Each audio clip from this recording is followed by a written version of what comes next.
In San Francisco, a customer sued a business for refusing to accept cash. See, the city passed a law in 2019 requiring most businesses to accept cash. The law aims to protect people who rely on cash, like elderly or low-income individuals or immigrants who don't have access to, say, credit cards. The argument here is that going cashless excludes vulnerable groups. Cities like New York and states like New Jersey have similar laws proving that even in a digital world, cash still matters. Okay, but hold up. It costs almost 10 cents for the government to make a $1 bill.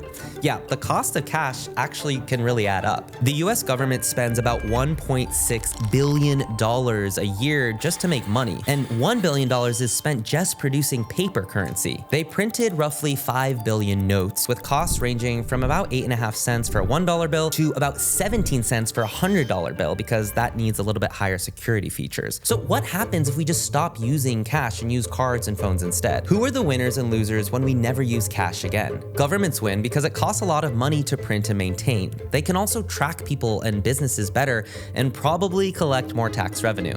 But let's look at the entire picture here. Using cash is becoming more and more difficult. Once upon a time, cash was king. President Trump, he wants to get rid of cash. About to become a cashless country. Australia to the United States to Canada, sorry, we don't have cash here. Globally, the use of cash is plummeting. According to the 2022 World Bank report, over 76% of global transactions were digital. That's up from just 34% in 2014.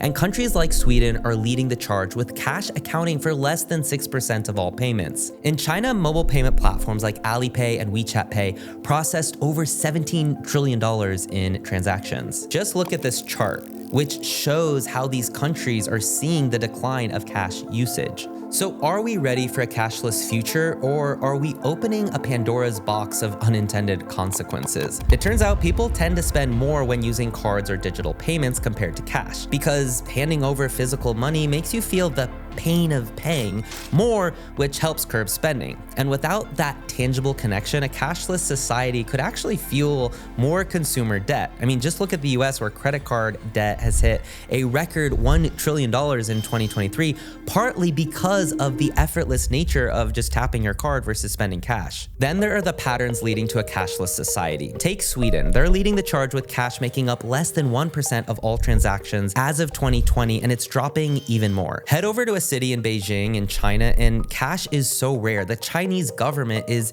even on board with the idea for big plans for a cashless future, which also means more opportunities for surveillance and control. India's been pushing towards digital payments too, especially after Prime Minister Modi's 2016 demonetization move that made some high-value cash notes worthless overnight. He did this thanks to a booming middle class and people using smartphones more. This is a way to actually help control corruption, because it's harder for people to do cash-based corruption activities when there's not a lot of big banknotes. And then there's the rise of cryptocurrencies like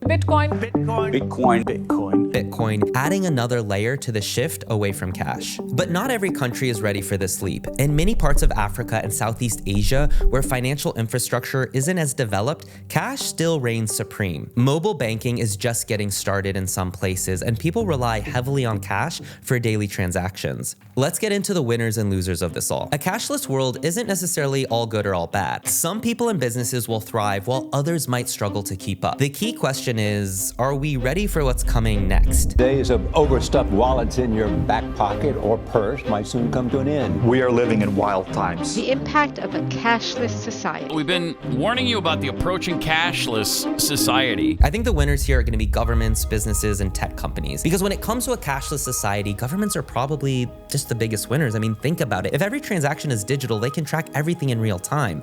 That means more data to monitor economic activity, crack down on crime, tax evasion, and money laundering. Plus, collecting taxes becomes way easier since digital payments leave a clear trail compared to cash, which can easily go under the radar. Businesses love the idea of ditching cash too. No more worrying about theft or counterfeit bills. Digital payments make things go faster, smoother, and safer. And on top of that, businesses can dive into all that data to understand consumer habits, tweak marketing strategies, and improve their products. It's like having a crystal ball for consumer behavior. And then you've got tech companies, which are basically cashing in on this shift. pun intended. Giants like PayPal, Square, and Apple Pay are already dominating this space. And for many tech companies, blockchain companies, and crypto companies, the opportunities here are endless. The losers here are probably the individuals and privacy advocates. While governments and tech companies are popping champagne, individuals and privacy advocates aren't happy. For starters, people who rely on cash, like the unbanked or underbanked, or those in rural areas, will get left behind. I mean, not everyone has access to digital banking, and forcing a cashless system could make basic transactions a struggle for millions. Then there's the privacy issue.